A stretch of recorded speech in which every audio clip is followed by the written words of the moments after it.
በአየር ላይ ይዞኝ ሄደ። ከዛ ከባህር ማዶ አስቀመጠኝ። ከዛም በኋላ ደግሞ አይ እኔ ደግሞ ለወጣ ነው አልኳቸው። እንዳልኩት ወጣሁ። መውጣቴ ከስራ ስወጣ አይቻለሁ። መኪና ይዤ ስወጣ ወዝግዛለች፣ ፈንዲሻ ነገር አለ፣ ጫት ይዛ ቁጭ ብላ ቡና ተፈልቷል። ማን ስለው እኔ ጠቋር ነኝ አለ። እናትህ ጋር ይዛት ሄዳ በዛን ጊዜ ስትስቅ ደስ ብሎኝ ገባውባት። መስቀለኛ መንገድ ላይ ነውና ይለቀሳል። ምንድነው ሲል ልጁን እኮ ኤሌክትሪክ ይዞ ቦቷል አለ። ከዛ ልጁን መተንፈስ ጀመረ።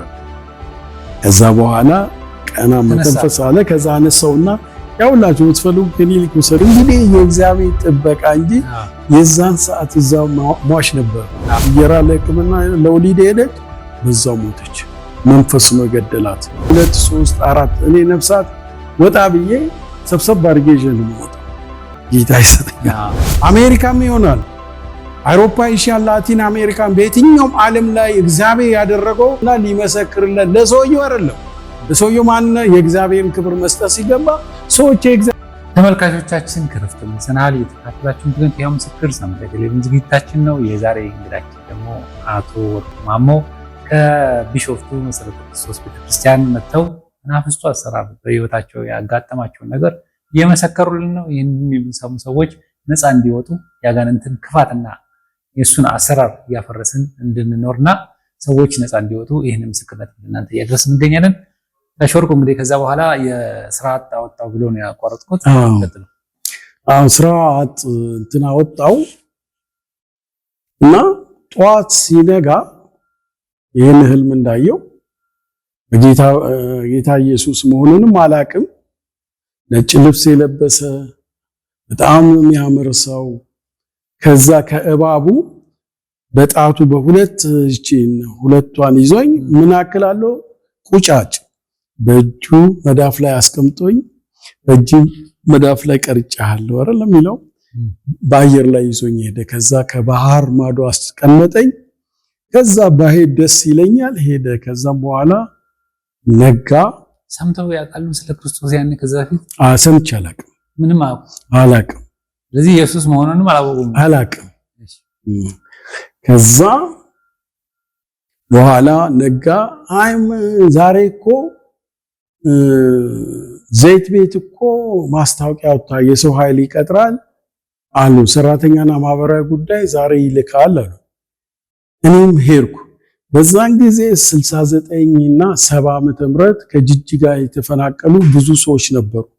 ናዝሬት ላይ ወይ አዳማ ላይ ብዙ ሰዎች ተፈናቅሎ አሉና እነሱ ተወዳደሩ። እኔ በምንም በአካዳሚካልም ከኔ የተሻሉ በእድሜም የተሻሉ ሰዎች አሉ፣ ግን እኔ አሳልፎ ላኩኝ። ሲልኩኝ የሰራተኛው ማህበር አለ፣ አቶ ነጋ በወቅቱ እሳቸው ነበሩ። ይሄ ሕፃን ልጅ ምን ሊሰራ ነው? ይሄ እኮ አያስፈልግም ሲሉ የሰራተኛው ማህበር ምን አሉ? ይሄ እኮ ጥይት ነው፣ በጣም ኃይለኛ ሰው ነውና በጣም ከባድ ነው፣ ሱማ መግባት አለብን አሉ። ያው በወቅቱ የሰራተኛው ማህበር ፓወር አለው ወይም አቅምም ስላለው በቃ ይግባ ተባልኩ። ከዛ ፋብሪካ ውስጥ እንዳልሰራ አልችልም፣ ፋብሪካ ውስጥ መስራት አቅሜ አይፈቅድም። ከዛ ብሩኖ ካተቢያኖ የሚባል ጣሊያን አለ፣ የሱ ረዳት ሆንኩ።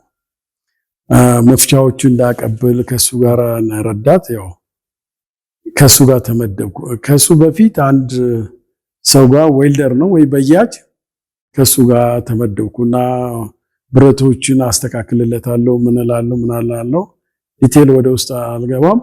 1 ዓመት ከሰራው በኋላ በሐሳብ አልተግባባንም። ከዛ ሰው ተለያየንና ጣሊያኑ በቃ እኔ ጋር ትሆናለህ ከሱ ጋር ሆንኩ።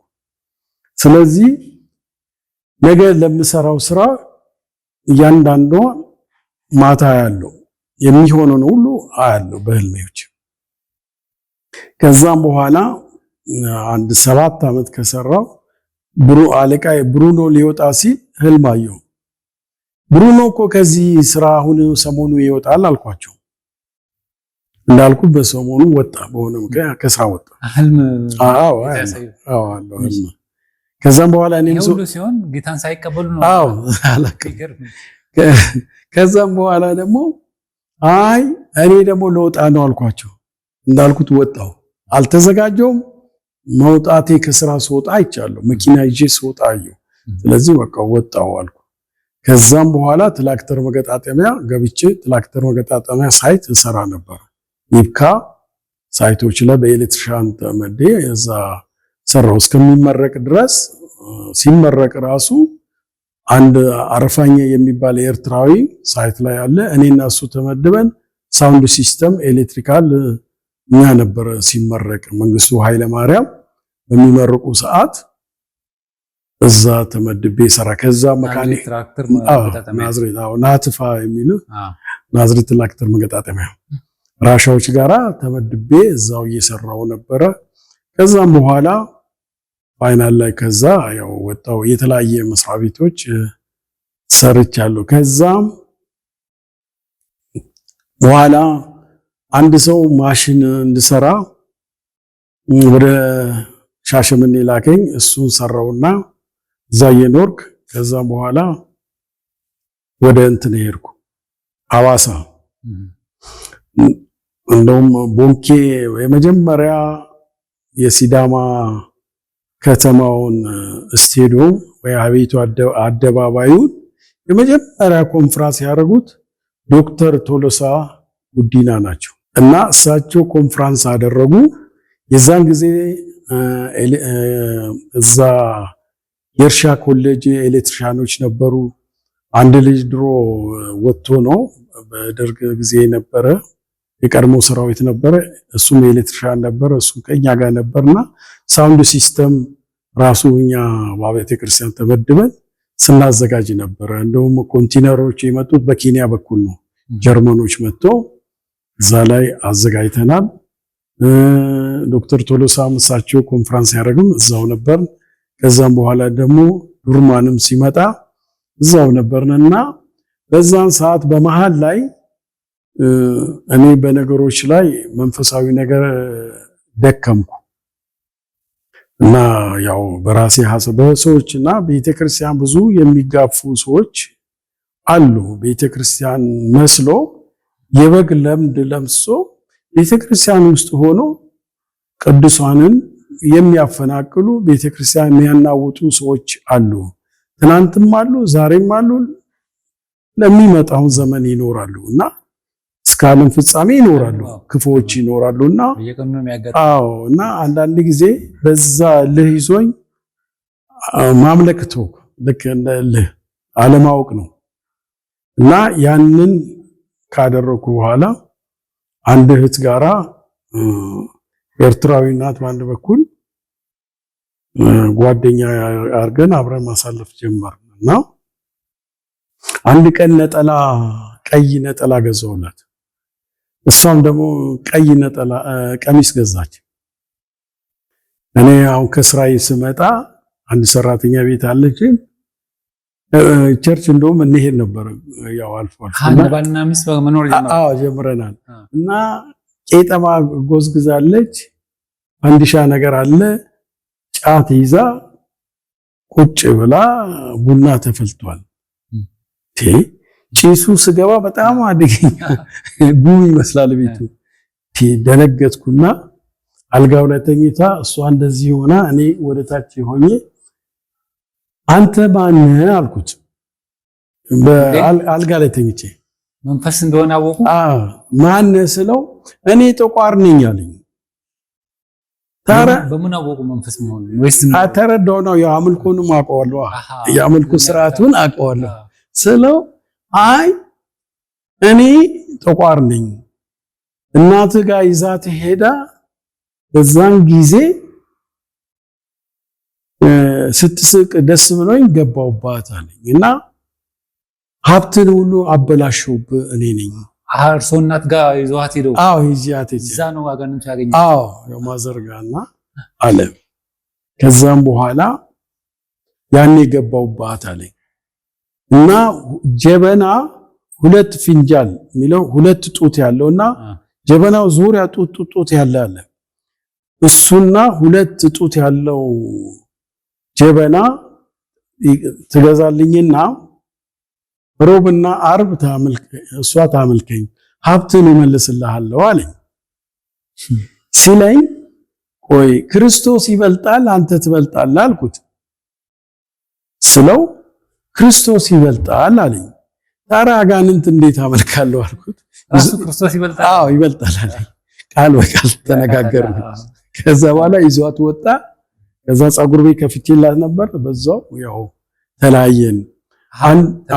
ተለያየን። አዎ አንድ ሳልነግር ያለፈው ትራክተር ስሰራ ከይቅርታ ጋር ትራክተር እየሰራው ያለ ሰርቪስ አለን። እኔ አሸናፊ ሆቴል የሚባል ጋር ወረድኩና ወደ አላዛር የሚባል አልጋል በቀለ ሞላ የሚወስድ መንገድ ላይ መሃል ላይ ወይም ከቫሩሽ አሳቢ ጀርባ ነውና እዛ ጋር ስደርስ ኤሌክትሪክ ልጁ ይዞት ይለቀሳል። ይሄ ማለት ከዚህኛው በፊት ማለት ነው። በፊት ነው ትራክተር እየሰራው ከመውጣቱ በፊት ትራክተር እና ይለቀሳል። መንገድ ላይ ነው መስቀለኛ መንገድ ላይ ነውና ይለቀሳል። ምንድነው ሲል ልጁን እኮ ኤሌክትሪክ ይዞ ሞቷል አሉ። እናቱ ያለች አይመስለኝም አሃቱ ናቸው። ታቅፎት ያለቅሳል። ልጁ 13 14 ዓመቱ ነው። ጠጋ አልኩና እናትየውን በቦክስ አሃቱ መቷቸው። እሱን አላውቅም። ጠጋ ብዬ በቦክስ መታዋቸውና ልጁን ተቀበልኩና ዞር በሉ አልኳቸው። እና እኔ አሁን በአእምሮዬ ዝም አሉ። ምንም የተናገረኝ ሰው ነው። ዞር በሉ አልኳቸው። ትንሽ ነው እኮ ቀጭኔ ስላቸው ሰው ዞር አለ።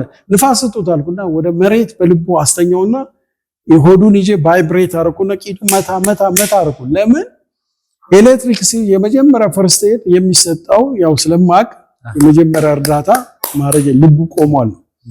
ከዛ ልጁ መተንፈስ ጀመረ። ከዛ በኋላ ቀና መተንፈስ አለ። ከዛ አነሳውና ያውላችሁ የምትፈልጉ ክሊኒክ ወሰዱ ብዬ በበቀለ ሞላ እኔ ወደ አመዴ ወደ ሰፈር ሄድኩ።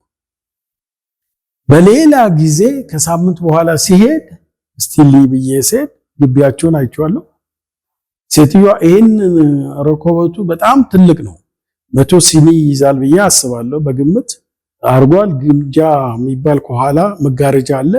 ቁጭ ብሎ አገኘዋል። ደህና ኖት እንዴት ኖት አልኩት። የተመቱ ለካ የተመታው መንፈሱ ነው። በቦክስ የተመታው መንፈሱ ነው። እግዚአብሔር ስራ በሰው አእምሮ አይለካም። አሁን አላቃችሁም ወይ ወንድሜ አይደለም ወይ ማቃችሁ ዘመዴም ቢሆንስ አላረገው እንዴት ሆነስን የእግዚአብሔር መንፈስ ይሄንን አደረገ። እና ምን አሉ ሄዶ አገኘዋቸው? አዎ እና አገኘዋቸው። ልጁ ድሏል ምናምን አለው። በቃ ደስ አላቸው አናገሩኝ። ከዛም በኋላ እኔ ያየው ያው ኤሌክትሪክ ልቡ ስለቆመ ትሪትመንት ስላደረጉ ሊሞት ነበረ። ያው ፈርስት ኤድ ስለተደረገ ዳነ የሚለው ነው በኔ ጭንቅላት። እግዚአብሔር ግን እንዴት አድርጎ ያንን ሰው እንደደረሰለት ይሄ ሆነና እኔ ከሐዋሳ ስመጣ አሸናፊ አሁን ዳዳ የሚባል ሰው ባለቤቱ ፎቅ አለ G+4 እንዲሰርቷል እዛ ቦታ ላይ ወተት እዛ የታወቀ ነው። አሸናፊ ማካያቶች በውጭ ቁጭ ስል እዛ በወቅቱ ሲያይ የነበረ ቁርቁራ ሰፈር የሚባል አለ ሰለሞን ይባላል። መጣና ወርቅዬ ይሄን ነበርሽ አለኝ። አይ እኔ እኮ ሐዋሳ ነበርኩ አልኩት። እንዴ በጣም እኮ ወድሻለሁ አለ። ለምን ትወደኛለህ ስለው እንዴ ያንን ታምራት እኮ ያዳንከው አንተ አይደለም አለ። እኔ አይደለም ያዳንኩት ያዳነው ጌታ ኢየሱስ ነው አልኩት። አሁን ጌታን ተቀብያለሁ። አሁን ወደ ጌታ መጥቻለሁ። ኦኬ ስለሱ አልነገሩንም። እነግርሃለሁ እሱ ከዛም በኋላ ነው አለኝ። በቃ አገናኝሻለሁ አለኝ። እሺ እንደውም ጴንጤ ሆኖ እሑድ ሊያገባ ነው አለኝ። ሄዳ ነው ልጅ ማለት አዎ። ስለዚህ ጌታ ኢየሱስ ክርስቶስ ሉቃስ ምዕራፍ 2 ላይ ያለው በቃ እና የማማፀኛ አለ ጌታ ኢየሱስ ክርስቶስ እንደታቀፈው በቃና እንደማገኘው አስብ ነበረ። አንድ ቀን ይህ ሰው በጌታ ሆኖ አገኛለሁ በውስጤ ይመላለሳል ሲለኝ ደስ አለኝ። እባክህ ስለው አመት ሆኖ በአመቱ ቫሩሽ እሱ የሆነ ጥገና አንዳንድ ወንበሮች ይጠገናል። ልጁ ሰለሞን ለምን አታገናኘው እንደውም እዚህ ነው ብሎኝ ይዞኝ ሄደው ይዞኝ ሲሄድ ሰላም ነው ይሄ ነው እኮ ምናምን ብሎ ፊትም ይታወቀው ሂስትሪ ያወራሉና የሆነው ወቅቱ እሱ አቅም እኔም አላቆም ይሄ ነው አለኝ። ሰላም ተዋወኩት። እኔ ሙሉ ወንጌል ቀበሌ 12 ላይ ኢትፍሩት አጠገብ ሙሉ ወንጌል ዳቆን ነኝ። ሚስቴም ባለቤቴም አለ አሁን ወንጌላዊ ነውና ከዛም በኋላ ብረት ይበይዳ በር መስኮት ይሰራ አሁን ትቷልና እንዴት አገኘ ጌታን አልኩት። እኔ ልደታ አካባቢ ሆኜ ልደታ ቤተክርስቲያን ዳቆን ነበርኩ እና ትልቅ መስቀል አለኝ። ማታ ማታ ደግሞ ናይት ክለብ እዘፍናለሁ አለኝ እና ቦሌ ናይት ክለብ ፈተና አለ ሲሉኝ ከጓደኞች ጋር ሄድን አለ። እዛ ደርሰን ስንመለስ ኃይለኛ ዝናብ ዘነበ አለ። ከዘነበ በኋላ የትም መጠለያ ያለ ላች ለዘነበ ታክሲ ሲመጣ ስገባ ከሞት ወደ ህይወት የሚል ትራክት አገኘው። ወደ ታክሲ ሲሄዳለ የሙሉ ወንጌል አላቸው ትራክቷ እና እሷን ሳነብ ፈዘዝኩ አለ። ከኋላ ጓደኞች ያሉ መጠጥ ቤት ገባ ስንጠጣ ምንም አልመስላል እንዴ ታሜ ዛሬ አሁን ፈዘዝሽ ምን ሆነሽ ነው ይለኛል። አሽሽም ወሰድኩ ምንም አልመሰለኝም። ከዛ ለሊቱ እንዲሁ ሳልቅስ አደርኩ። ከዛም በኋላ ወደ ፔፕሲ ኮካ ፋብሪካ ወደ ጦር ኃይሎች መሄጃ ጋር እና አንድ ቢኖ ፋብሪካ እዛ አካባቢ ማለ እዛ ጋር አንድ ልጅ መጽሐፍ ቅዱስ ይዛ ስትሄድ ጸጉሬም ጨብረራ ያለ ነው መስቀል ይዣለሁ። እቺ የጴንጤዎች ቸርች የት ነው ስላት ያው ለዛ ጋር አለችኝ አለ ቀጠና 3 እዛ ሲለኝ ሄድኩ አለ። እዛ ስገባ ሰው ሁሉ ያይኛል አለ። ቁጭ ብዬ ያለ አምልኮ ተጀመረ መዝሙር። ከዛ ወንድም ነብይ ታሪኩ በመገለጥ መንፈሱ ጠራኝ አለ። ሲመጣ መንፈሱ ወደቀ ከኔ ላይ መንፈሱ ወጣ። መንፈስ ቅዱስ እዛው ተሞላው። አሁን ዲያቆን ሆኜ አገለግላለሁ። አሁን ወንጌላዊ ሆኖ ያገለግላልና እግዚአብሔር ስራው ድንቅ ነው። በሰው አእምሮ አይለካም። በአህያም ይናገራል ሰው ግን አያስተውሉምና እግዚአብሔር የሚያደርገው ከሰው አእምሮ በላይ ነው እና ስሌት የለውም። የእግዚአብሔር ፈውስና ድንቅ ታምራት ብዙ ነገር አይቻለሁ። በልጅነቴ እዛ ደብሮ በነበርኩ ጊዜም ታሳስ ውስጥ ይሆናል ትንሽ ነኝ እኮ በትንሽም አክቲቭ ነኝና መጥረቢያ ትንሽ ይዣለሁ። ዛፉ ላይ ንቦች ላውለ ተከምረዋል። ከቀፏቸው ማር ሲቆረጡ ይወጣሉ ብዙ ጊዜ ተከምረዋል። እሷን እንጨት ቀጠን ስትል ቆረጥኩና እንደዚህ ዘለላው እንደዚህ ይሉና ይሰበሰባል። ቆርጬ እንጨቱን ይዤ ወደ ቤት ሄድኩ። ብቻዬን ነበር ከነንቦቹ እና የኛ ቤተሰብ የሚረዳ አንድ ሰው ነበርና ያቴ ደነገጠ። ቀፎም አሰርቻለሁ አለ ሲያይ እንዴ ምንም አላረጉም ይዤ መጣሁ። እሱ አውራውን ያውቃል እዛው ውስጥ ከተተ። እንግዲህ የእግዚአብሔር ጥበቃ እንጂ የዛን ሰዓት እዛው ሟች ነበር። እዛው ጫካ ውስጥ ከሞትኩ በኋላ ከሌላ ሰዓት በኋላ ወይ በማግስቱ ወይ ማታ ጊዜ ልገኝ ይችላል። እና የእግዚአብሔር ጥበቃ ምሕረቱ ቸርነቱ ታላቅ ነውና እግዚአብሔር በብዙ ነገር ጠብቆኛል። በእውነት ይሄ ነው ከሰው አእምሮ በላይ ነው። ለምሳሌ አንድ አዋሳ ያለው አንድ እህት እቺ ያልኩ ጓደኛዬ ወንዶ ገነት ወስድሻለሁ አልኳት። ጽላት በየሁዱ እቀጥራለሁ አሳልፋለሁ በቃ የመጨረሻውን ነገር ወስድሻለሁ አልኳት። ማታ ሌሊት እንዳትሄድ አለኝ ጌታ።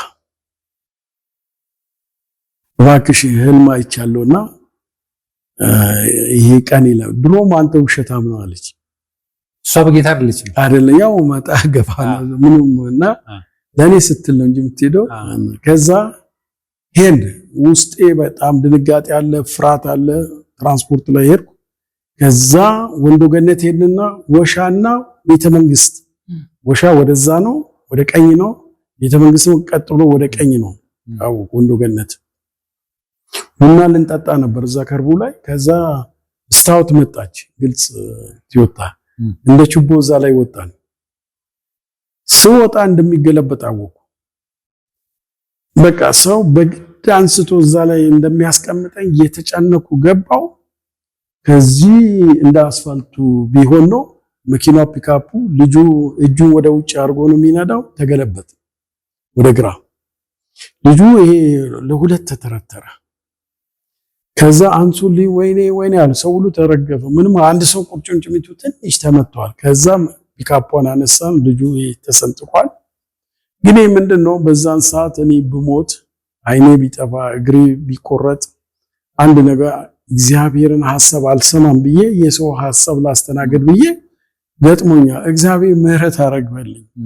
ምህረቱ ለዘላለም የሆነ አምላክ ጠበቀኝና አንዳንዴ ያለመታዘዝ ጠንቅ ነው። ሁለተኛ ባለፈው ሻሸመኔ ያለው ያው አንዳንድ ነገር ዘላለው አስተካክዬ እንትን ስላላል ይቅርታ ጠይቃለሁና ሻሸመኔ ያለው ጌታ ብዙ ጊዜ ሌሊት ያስነሳኛል። ልጄ ሆይ ተነስ ይለኛል። መዝሙር ሁሉ ይሰጠኛል። ማላቁ መዝሙር እዘምራለሁ። ድምጼ ሁሉ ይቀየራል። አንድ ጊዜ እንደው እየጸለይኩ ካለ ከመሬት እንዲህ 40 ሳንቲ ከዚህ በላይ እንዲተንሳፍፌ አንድ እህት ነው ጎተተችኝ። ፈርታ ወደ ላይ እንዲህ እየተንሳፈፍኩ ያለ አዎ መንሳፈፍ ጀመርኩ። እየጸለይኩ ወደ ላይ እሷ ያዘችኝ። እሷ ደንግጣ ነው እንግዲህ አጣቁና ወደ ላይ መንሳፈፍ ጀመርኩና እግዚአብሔር ድንቅና የሚያስገርም ነገር በህይወቴ ሲያደርግ አይቼዋለሁና እግዚአብሔር አስገራሚ ነው። የሚያስደንቅም የሚያስገርም በህይወቴ አልፏልና አንድ እህት ሙስሊም ናት፣ መምህር ናት። ባሏም ሃይስኩል ነው፣ እሷ ኤሌመንተሪ ታስማር እዛ ጀማይካዊ ሰፈር ነው፣ አውራ ጎዳና ይባላል። እዛ ጋር ነው ሃይስኩሉ።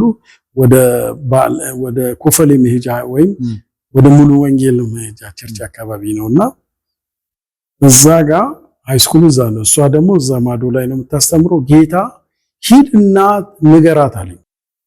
አሜሪካን ሀገር ስኮላርሺፕ አግኝቶ አንድ ሙስሊም ነው ወድቆ በጣም በመናፍስቱ ዓለም ተይዞ ብዙ እዚህ ዞይ አካባቢ ይዞት የተለያየ ቦታ ወሰዱት፣ አልዳንም። እዛ መሰረተ ክርስቶስ እዛ ዞይ ወስዶ ጸልዮለት መንፈሱ ወጣለት። ከሱ ጋራ ከነቤተሰቡ 17 ሰው ወደ ጌታ መጣ። ምስክርነት ነው በወቅቱ እኔ አልነበው ያው ትክክለኛ ምስክር ነው። ከዛው ሄዶ አለማያ ዩኒቨርሲቲ ተምሮ ቢኤውን ተቀብሎ ግብርና ተመድቦ በትርፍ ሰዓቱ ጌታን ያገለግላል። ያ ወንድም ፊዚካል አላቆመው ነው እና አሁን እሱ ነግሬው ለዚች እህት ጌታ ቢመሰክር ትድናለች የሚል ፎርሙላ ያዘጋጀው ያለ ኩየራ ለሕክምና ለወሊድ ሄደች፣ በዛው ሞተች። መንፈስ ነው የገደላት እና አለመታዘዜ በዛ ብዙ ጊዜ ንስሐ ገብቻለሁ። በእግዚአብሔር ፊት አልቅሻለሁ እና ይጸጽተኛ። እኔ ለምንድነው አለመታዘዝ እንዲህ የሚል ፎርሙላ መልእክተኛው እኔ ነኝ። ያ ሰው ቢመጣም አትድንም ነበረ እና በጣም ይጸጽተኝ በህይወቴ ዘመን እሱ ነው። ከዛም በኋላ ልክ ለቅሶ ላይ አባቷ መጥቶ በመናፍስቱ ዓለም ወደ ላይ ይዘላል። መንፈሱ ዛር መንፈስ አለ ያዘልለዋል። አየውና እግዚአብሔር ምህረት አድርግልኝ አልኩና አንዳንዴ አለማወቅ ጠንቅ እግዚአብሔር ምህረት ያርግልን እና በእግዚአብሔር ፊት ማዝኖ ያ ነው። ሁለተኛ ደግሞ በሞት ሊሄዱ ያሉ ሰዎች ጌታ ጎዳና ላይ የተኙ ሰዎች ጌታ ሲናገረኝ ሄጄ መሰክራለሁ፣ የሚበሉ ነገር እሰጣቸዋለሁ፣ ንስሐ አስገባለሁ። ከሁለት ቀን በኋላ ወይ ከተወሰነ ሰዓት በኋላ ያርፋሉ። አዎ ቀድሞ ያውቃሉ። አዎ እና ጌታ ሂድ ሲለኝ እሄዳለሁ፣ እመሰክርላቸዋለሁ። በሞትና በህይወት መካከል ያሉ ሰዎችን እደርሳለሁ እና ይሄንን አደርጋለሁ። 2004 ላይ ደግሞ ወልዲያ ባለቤት ማረሚያ ቤት ሌላ ገቡ። ከዛ እሷ ናት ማረሚያ ቤት ያቺ አረፈች። ይቅርታ አርፋ ነው እንጂ ከዛ ማረሚያ ቤት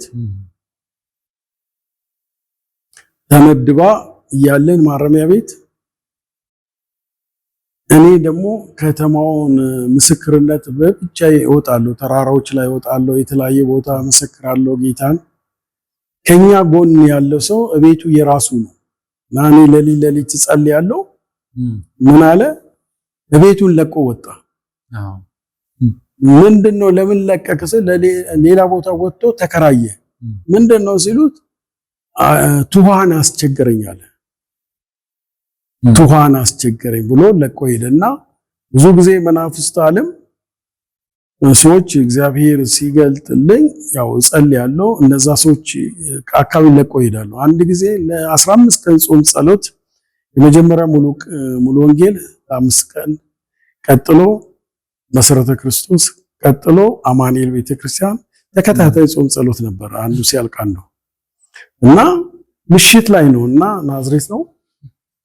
ከኛ አጠገብ መደዳ መንገድ ላይ ይሄር ያለ አንዴ እንደ ጀት ካጠገቤ ፈትለክ ብሎ ቢያንስ 200 ሜትር የሚሆን ርቆ ሄደ። እዚህ ጋር ነበር ምን እዛ ቆሞ አንተ ጴንጤ ወርቁ ምን ሰራለህ በዚህ ሰዓት አለ። ከምሽቱ 3 ሰዓት ነው ማቁት እሱ ያቀኛው መንፈስ እንዴት እንደተፈነጠረ አላውቅም። አጠገቤ ነበረ። እንዴት የሚግብ የሆነ ድምጽ አለው ብቻ ተፈንጥሮ መንፈሱ አረገውና በዚህ ሰዓት አንተ ምን ትሰራለህ? ስለዚህ አንዴ ያው ያቆራረጥኩ ነውና ፌዝ በፌዝ ባልናገር ጌታ ልክ ጌትነቱን የተቀበልኩ ዋናው መሰረታዊ የሆነ ነገር ሻሸመኔ ነው። ጋሽ አፈወርቅ ናቸው የመጀመሪያ ከመስራቾቹ ሙሉ ወንጌል እሳቸው ቤት ነውና ከድልድዩ ተሻግረ አልፋ ኬክ ቤት አልፎ ድልድዩ አለ። የኢትዮጵያ ተቀዳሚ ወይን ትምህርት ቤት አለ። እሳቸው ፍለፊን ነው እና አንድ የጓደኛ ሌዝ ማሽን ወይ ቶርኖ አለው እሱ ጋር ላሰራስል የት ሄደ ወንድምህ ስለው ባክ እነዚህ ጴንጤዎች ጋር ወስዶት እንደዚህ ከሆነ አለ። እኔ አንድ ጊዜ ሐዋርያዎች ወስዶኝ ሐዋርያ ቤተክርስቲያን ተጠምቄያለሁ። ግን ታይትሉንም አላቅም ዶክተሪኑም አላቅም። ከዛም በኋላ አልተከታተልቻለሁ። ከዛም በኋላ ያንንም ስለማይ እዛ እኮ ቢሄዱ ቸርች እኮ ቢጸለይለት ይድናል እንውሰደው ስለው አይ አንተ ውሰደው አለኝ። ከአንድ ልጅ ጋራ በሻ ቶርኖ ይባላል ሌላ የሱ ዘመድ ይዘናት ጻፊው ስሜት ተጸለይለት ያ ወንድም እኔም ጌታን አትቀበልም አለ። እቀበላለሁ አልኩ። አሻፍ ወርቅ ጋር ጌታን እዛ ሻሸመኔ ነው ተቀበልኩት። ከዛም በኋላ ያው እለት ሻሸመኔ መሰረተ ክርስቶስ ወንድም ወልዴ ያለ አሁን አሜሪካን ነው ያለው። ኬክ ይሰራ ነበር አልፋ ኬክ ቤት ኢንጂነር ማናቸው ጠፍ የሳቸው ኬክ ቤት እዛ ይሰራ ነበርና እኔ ቤት ሁለት ሆን እኔና እሱ ላይ እንደውም ጌታ መከተል ያስተማረኝም እሱ ነው። የተጠመቁ ደግሞ አዋሳ ነው። አዋሳ ሐይቅ ላይ ነው እና እግዚአብሔር እለት እለት ያሳየ ከ2 3 4 እኔ ነፍሳት ወጣ ብዬ ሰብሰብ አድርጌ ይዤ ነው የምወጣው። ጌታ ይሰጠኛል። ወንበሮች ላይ ጸልያለሁ ይዤ እመጣለሁ። እኔ የትኛውም ሃይማኖት ምስክርነት ይሰማሉ እንጂ አይከራከሩኝም። እና እግዚአብሔር የሰጠኝ ጸጋ ምንድነው? ምስክርነት ነው። ማንም ያዳምጡኛል፣ በደንብ ነው የሚያዳምጡኝ። የመቀበል አለመቀበል ነው። ሕዝቅኤል ምዕራፍ 33 ላይ ለኃጢአተኛው ባትመሰክር ደሙ ከእጅ ይፈልጋለሁ ብትናገር ግን በማን ይሆናል? በኃጢአተኛው ላይ ይሆናል። እኔ የመናገር ነውና እግዚአብሔር ወርጦኝ ወሎ ላይ ትልቅ ምስክርነት ተራሮች ላይ ኮሚሽነሮች ላይ እነዚህ ፖሊስ ኮማንደሮች ላይ ሁሉ ትምህርት ቤት ገበያ ሁሉ ትራክት ሰጥ ነበር። እንደውም አንዴ እንደ ማስታወሻ ካስፈለገ 2004 ላይ ወልዲያ ሰኔ ታህሳስ 10 አንድ ወንድም አለና ደለለኝ ይባላል መሰረተ ክርስቶስ ወልዲያ ያገለግል ነበርና የሆነ ተራራን G+1 ላይ ሆኜ ሳየው ሰዎች በአህያ ተራራው ላይ ይሄዳሉ። ጣይቱ ሃይስኩል ጀርባ ነው ተራራው ላይ ርቀት አለው ኪሎ ሜትር በግምት አላውቀውምና እንሂድ አልኩት። ስንሄድ ቤተክርስቲያን አለ እዛ ስንሄድ ታህሳስ 10 ይሆናል። ቀለም ይቀባል ምን ይላል ጫማ ወልቀን ጸለይና ወጣን። በማግስቱ በ19 ደግሞ ሄድን። እነዚህ ከአዲስ አበባ የመጡ ወንጌላውያን ነበሩ። ጃማ ደርሶ ሲመጡ ግሬድ ኮሚሽን የሆነ መድቦላቸው ፈንድ ደርሶ አብረን እንሂድ አልኳቸው። ትራክቱ ላይ ምን አለ? የገብርኤል ስዕል አለ። እኔ ማአት ኪስ አለ፣ ኪስ ያለው ጃኬት አለ። እሱ ከትቼ እናንተ ግራና ቀኝ ሆኖ እኔ ዝም ብዬ እሰጣለሁ፣ ዝም ብላችሁ ሂዱ አልኩ። ትራክቱን ይሸጣል አሉ። አይሸጥም እያልኩ እስከ ቤተክርስቲያኑ ደረስ። ሰተን እንግባሉኝ። አይ አንገባማ። በቤተክርስቲያኑ አለፍንና ውሃ ይዘናል፣ ምንበላ ነገር በልተን አመስግነን ተመልሰን ወደ ከተማው ገባን። ከዛ በኋላ ነቁና ብንፈለግ እኛ የለንም፣ ከተማ ገብተናል። እግዚአብሔር እንግዲህ አሳልፎ አልሰጠንም። ለደቂቃ ተመለሰን። በማግስቱ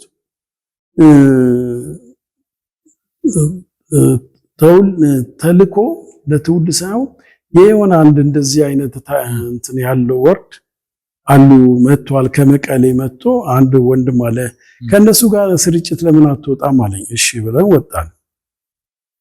ወጣውና እዛ ጫት የሚቀሙበት 6 ሰዎች እዛው ጫት እየቃሙ መሰከርኩላቸው። ስሙ ስልክ ቁጥሩ ወሰን እና ሁለት ሆነን ወጣንና ከተማው ላይ ዞርን። ከዛ ከሰዓት ደግሞ ሌላ ሰው ሰጠኝ። ጠዋት አንድ ጸደቀ የሚባል ሰው ነበረ የሰጠኝ። አንድ ሴት ደግሞ አሁን ከሷ ጋር ሄዳሉ። ሲሄድ ውስጥ እምቢ አለኝ። አይ አንቺ እህት እኔ ውስጥ እምቢ ብሎኛል፣ ከፈለግሽ ወደ ቤትሽ ሂጂ ስል አንድ ኮንቲነር አለ። እዛ ኮንቲነር ውስጥ ቁጭ ብዬ ልብስ ሰፊ ነው የሱ ካሴት አለው መዝሙር ሲዲ ነው እየሰማው እዛ መጽሐፍ ቅዱስ እያነበብኩ ቆየሁ። እነሱ የቤተ ክህነት ጽሕፈት ቤት አካባቢ አሁን ፊት ተቃወሙን። አንተ ስለጋ ውስጥ እምቢ ብሎኛል ከሰዓት አልሄድኩም ብዬ ዲስከሽን አደረግን። በማግስቱ እነሱ ሄዱ፣ እዛ አካባቢ የዛን ቀን ሄዱ። ከዛም በኋላ የቤተ ክህነቱ ጸሐፊ የነበሩት ልጆች ምን ትሰራላችሁ አለው። አይ ወንጌል እየሰበክን ነው አለው። ይሄ ክርስቲያኖች ነው ወደዛ ሂዱ አላቸው። እንደ ምድር ሞላው እኮ የእግዚአብሔር ነው አሉ። ፖሊስ አሉ ያዙና ወሰዷቸው ነው። ይዞ ጣቢያ ሄዱ። 6 ወር ታሰሩ። የውሸት ምስክርነት እነዚህ ያው መሪጌታ የሚባሉ መሰከሩ። 30 ብር እየሰጠን ሃይማኖታችሁን ቀይሩ ሲሉ ሰምተናል ብለው መሰከሩ። 6 ወር ፍርድ ቤት። እኔ የዛን ቀን አልሄድኩም። እኔ አንድ ዳታ የሆነ ነገር ሳኒቴሽን ላይ ከተማው ላይ ሰራለሁ ብዬ ከጤና ጣቢያ እዛ ውስጥ ገብቼ አለ ዙሪያው ሰርቪስ ነው። ጠርዙ ለመሃሉ ክፍት ነው ጤና ጣቢያውና ሻይ የምታፈላ ዛፍ ውስጥ አለች። እዛ እሷ ቢሮ ሄዳለች። ልጅ ትንሽ አለ 3 ዓመት ይሁን 4 ዓመት ሞባይሏን ብድግ አድርጎ ሲያነሳ እናቱ ይሁንሽ ሞባይልን ወሰደው ወረወረ። ያውሽ ብሎ ወረወረ። ሴትዮዋ ጮኸች። ከዛ ሰብሰብ አሉና ሰዎች ኧረ ሃይማኖታችን እንዳይሰደባሉ። ሃይማኖታችን አይሰደብም፣ ይሄ ግን ወንጀለኛ ነው እንውሰደው አልኩና ከዚህ እንዳስፋልት ይሆናል ወሰድነው። ከዚህ በፊትም ፖሊሶች ሚስቴክ ሰርቷቸዋል። ገና ሳይው ቆቡን አወረዱና በካልቾሉና አስገቡት። እዛው አቃቢ ሕግ አለች። ወዲያው 1 ዓመት ከ6 ወር እነሱ በታሰሩ በ3 ቀን ገባዙ። እነሱ 6 ወር እሱ ደግሞ 1 ዓመት ከ6 ወር እና እግዚአብሔር እንግዲህ እኔ እዛ ለምን እንደሄድኩ ለዳታ ነው የሄድኩት። እግዚአብሔር ግን መንገድ አለው። የእግዚአብሔር ሐሳብ በሰው ፍቃድ ስሌት አይሰራም። እግዚአብሔር እንዴት እንደሚሰራ አታውቁም። እና እኔ ሰዎች አሁን ትንቢት ከሰዓትን ተነብያለን ሲሉ ትንሽ ያስፈራኛል። ትንቢት በሰው ፍቃድ አልመጣም ይላል እግዚአብሔር ቃል። ስለዚህ ድንገት ነው። ንፋስ ከየት እንደመጣ ወዴት እንደሚሄድ አይታወቅም። እንዲህ በሰው ሐሳብ አይደለም። ለምሳሌ እግዚአብሔር ለሰው ልጆች መልእክት አለው። ከሩቅ ሀገር መጥቶ ነቢይ መልእክት ለአንተ ሊያስተላልፍ ይችላል። የማቀኝ እኔ ስለኔ ላይፍ ህይወት ምንም ነው የሌለው ሰው መጥቶ መልእክቱን አስተላልፎ ይሄዳል። መልእክተኛ ነው ወይ ፖስተኛ ነው። አድራሽን እንጂ ከራሱ የሚያደርግልኝ ነገር ምንም ነገር የለም። ስለዚህ እኔ ያደረግኩላችሁ ይላሉ። እሱን ሊያደርግልህ አይችልም፣ ለራሱ ማድረግ አይችልም እንኳን ለኔ። ስለዚህ ነቢያቶች ምንድናቸው? መልእክተኞች ናቸው። አድሬስ ለተሰጣቸው አድሬስ ያንን ስጦታ ማድረስ ነው። ስለዚህ አንዳንዴ ልተንበይላል ነብይ ላርግ እንዴ በሰው ሐሳብ ነብይ ይኮናል እንዴ? ነውር ነው ይሄ። እና ለምሳሌ ሳሙኤል ማን ቀባው? ሳኦልን ሲቀባው ለሳሙኤል እኮ ተነግሮት ነው፣ እግዚአብሔር ነግሮት ነው። ይመጣል እንዲህ አይነት ሁሉ አድርጎ ምግብ ሁሉ አዘጋጅቶ ቀባው። ማን ቀባ ብሎት? እግዚአብሔር ነው። ሳሙኤል ራሱ ሊቀባው ካህን ወይም የእስራኤል መሪ ማድረግ ይችላል? አይችልም። ነብይ ማድረግ ይችላል? አይችልም። ስለዚህ እግዚአብሔር ሲያዛቸው ነው። መላእክቶች ራሱ ሲታዘዙ ነው። የእግዚአብሔር ሰራዊቶች መልእክተኞች ናቸው። ለኛ እንዲህ አድርግ እዚህ ስፍራ ሲሉ የሥራ ዘርፋቸው ሊለያይ ይችላል፣ መጥቶ ያደርጋሉ እንጂ ነብዩ ና ስላለው አይደለም። የእግዚአብሔር ፍቃድ ሲሆን ብቻ ነው። እና በዘመናት ሁሉ እግዚአብሔር ነቢያትን ይቀባል፣ ለምድሪቷ የሚሆን መልእክተኛ ይልካል። እና ትንቢት በሰው ፍቃድ አይመጣም። እሱ ነብይ ሊያደርገኝ ከቶ አይችልም። እኔ የሚያደርገኝ ሰማያዊ የሆነ የዘላለም አምላክ የምድር ዳርቻ ሁሉ ፈጣሪ የሆነ አምላክ ብቻ ነው። ለኔ የሆነውን ነገር የሚያውቀው ዘመናዊ እኔ ሰው መስክሮልኝ ጌታ ኢየሱስ ክርስቶስ ራሱ ነው ከዛ ከእባቡና ከጊንጡ ነፃ ያወጣኝ። ስለዚህ ሰዎች ወይ ነቢያት አይደሉም። እኔ ክርስቶስ ራሱ ነው ያገኘኝ። ከጨለማ ወደሚደነቅ ብርሃን የጠራኝ ኢየሱስ ራሱ ነው። የሚያስደንቀኝ ኢየሱስን ድምፁን አውቃለሁ፣ መንፈሱንም እረዳለሁ። ግን እንደ ሐሳቡ ፍቃድ አልተመላለስኩም። ምሕረቱ ቸርነቱ ታለ አውቄ አይደለም፣ ሰልፍ አለ። ስለዚህ እግዚአብሔር ምርጦች የራሱ የሆኑ በጎቼ ድምፄን ይሰማሉ እነሱም ይከተሉኛል ነው። ስለዚህ በዘመናት ሰማይ ምድር ሳይፈጠር በሐሳቡ ፍቃድ የተፈጠርን ሰዎች ነን በእቅፉ። ስለዚህ የዘላለም ሕይወት እንዲሁ ሰጠን እንጂ ሰዎች ለኛ አይሰጡም። እኔ ብዙ ጊዜ ምስክርነት በጣም ውስጤ በመሽክ እስቲ በዚህ ቤት በዚህ መድረክ ላይ እግዚአብሔር ያደረገላችሁ መስክሩ ይላል። ለምን አሜሪካን ይሆኑ ስለ እግዚአብሔር ታላቅነት ነው ያደረገለትን መመስከር ሲል በዚህ ብሎ ቅጥር የሚቀጥሩ አለ። ይሄ ልክ አይደለም። የእግዚአብሔር ሐሳብ ፍቃድ የለም። ክብሩ ማን ይውሰድ? እግዚአብሔር ይውሰድ። አሜሪካም ይሆናል፣ አውሮፓ፣ ኤሽያ፣ ላቲን አሜሪካን በየትኛውም ዓለም ላይ እግዚአብሔር ያደረገው እዚህ መጥቶ በዚህ ቤተክርስቲያን የእግዚአብሔርን ክብር ሊገልጥና ሊመሰክርለት ለሰውየው አይደለም። ለሰውየው ማንነ የእግዚአብሔርን ክብር መስጠት ሲገባ ሰዎች የእግዚአብሔርን ክብር ይወስዳሉ። ይሄ ትልቅ ስህተት ነው። እና እግዚአብሔር ይመስገን። እና እንግዲህ ጌታ መልካም ነው፣ በመከራ ቀን መሸሸጊያ ነው። ዘመኑ ክፉ ነውና ዘመኑ ዋዡ ይላል። ዘመኑ የምንዋዥበትን ጸጋ እግዚአብሔር ይስጠን። በእውነትና በሕይወት ልንኖር እግዚአብሔር ይርዳን። ዳዊት ምን አለ?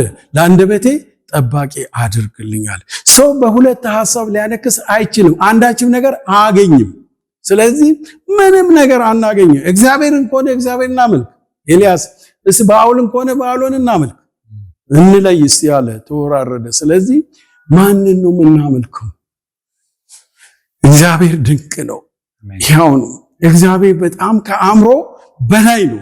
እንደ እግዚአብሔር ያለ ለኛ ማንም የለም። በሰማይም በምድርም ሙሉ ስልጣን ያለው የእስራኤል ቅዱስ እግዚአብሔር ነው። የአብርሃም የይስሐቅ ያዕቆብ አምላክ እናመሰግናለን። እንደሱ ያለ ማንም የለም። እግዚአብሔር ይርዳ። መልካሚቷ ዘመን እግዚአብሔር ይህን ዘመን ደግሞ የሚያሻግረን ጸጋ እግዚአብሔር ይስጠን። ስለነበረን ጊዜ ተመስገን። እንግዲህ ያለኝ እግዚአብሔር ያሳወቀኝ ያየሁትን የሰማሁትን ይህንን ይመስላል። ተመልካቾቻችን እንግዲህ ዛሬ የነበረን ዝግጅት ይመስላል። ጋሽ ወርቁ ማሞ ከቢሾፍቱ መሰረተ ክርስቶስ ድረስ በመምጣት ምስክርነታቸውን ሰጥተውናል።